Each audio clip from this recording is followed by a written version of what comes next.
धर्म में कई भगवानों की मान्यता है, लेकिन बहुत कम लोग जानते हैं कि इसमें सबसे बड़ा भगवान कौन है।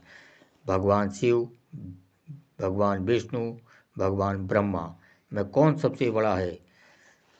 तो जवाब देना मुश्किल हो जाता है, क्योंकि वामन अवतार में भगवान विष्णु ने एक कम लंबाई वाले व्यक्ति का शरीर धारण करके पूरी दुनिया नाप ली थी।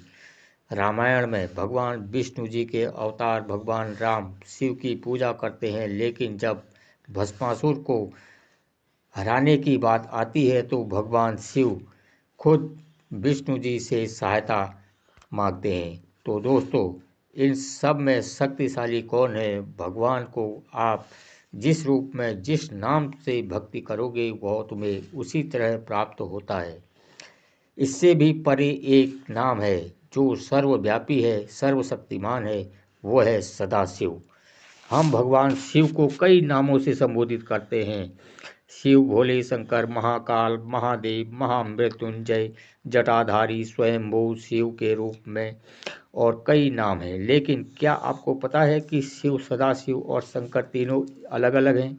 कहने का मतलब है कि तीनों अलग होकर भी एक हैं और एक होकर भी अलग हैं। हालांकि शिव पुराण में लिखा है कि वह परम पुरुष जो निस्वार्थ का प्रतीक है, जो सारे संसार को नियंत्रण में रखता है, हर जगह मौजूद है और सब देवताओं का भी देवता है। वह एकमात्र वही सुख देने वाला है। जो उसे नहीं समझते वह दुख में डूबे रहते हैं और जो उससे अनुभव करते हैं मुक्ति, सुख और पाते हैं। पैसे से वह मिलता नहीं है और प्रेम रखने वालों को कभी वो झुठलाता नहीं है। जो व्यक्ति ब्रह्मा, विष्णु, महेश और शिव, सदाशिव तथा शंकर में भेद करेगा वह नरक की आग में जलेगा। लेकिन हम यहाँ महादेव के रूपों में भेद नहीं कर रहे, क्योंकि भक्तों को शिव पुराण में लिखी बातों को बताने जा रहे हैं। शिव और शंकर में क्या अंतर है? हमें दो प्रकार के शिव चिन्ह देखने को मिलते हैं। एक हैं जो मानव अवतार रूपी हैं, उनकी जटा है, उनके पुत्र हैं, धर्म पत्नी माता पार्वती है और वह कैलाश पर्वत में एक तपस्वी का जीवन जीते हैं। उनकी कल्पना के आधार पर बनाई गई भगवान शंकर की छवि कुछ ऐसी ही है।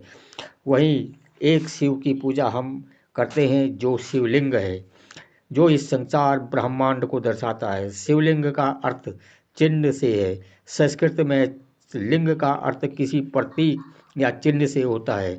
दोनों में फर्क क्या है? शंकर शिव के वह रूप है जो मानव रूपी है, जिन्होंने इस संसार के कल्याण के लिए पृथ्वी पर आकर ठहरे हैं। वह सिद्ध पुरुष हैं, वह आदि योगी हैं, मतलब इस दुनिया के सबसे पहले योगी शंकर तपस्वी हैं।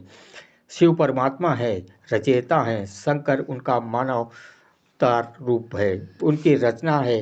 शिव का संबंध ब्रह्मलोक से है, शंकर सूक्ष्म लोक में भी है।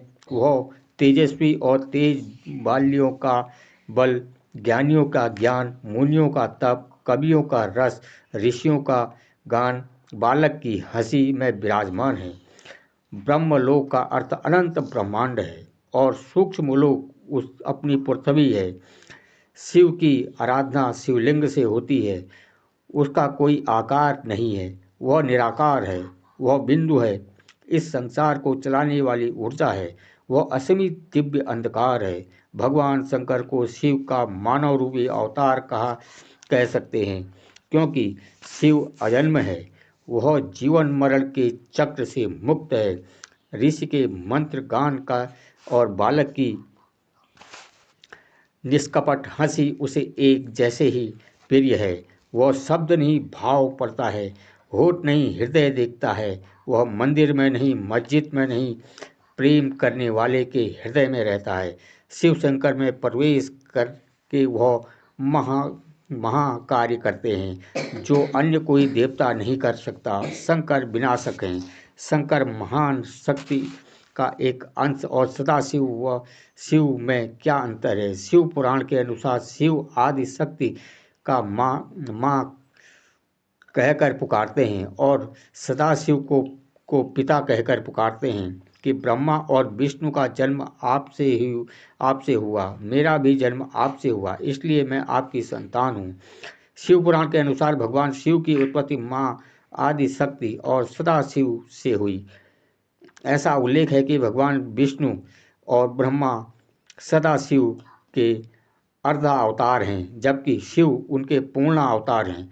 शिव और सदाशिव में कोई अंतर और भेद नहीं है।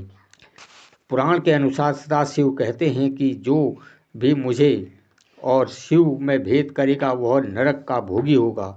हम तीनों एक ही हैं, मगर इस संसार में हम अलग अलग रूपों से जाने जाते हैं और पूजे जाते हैं।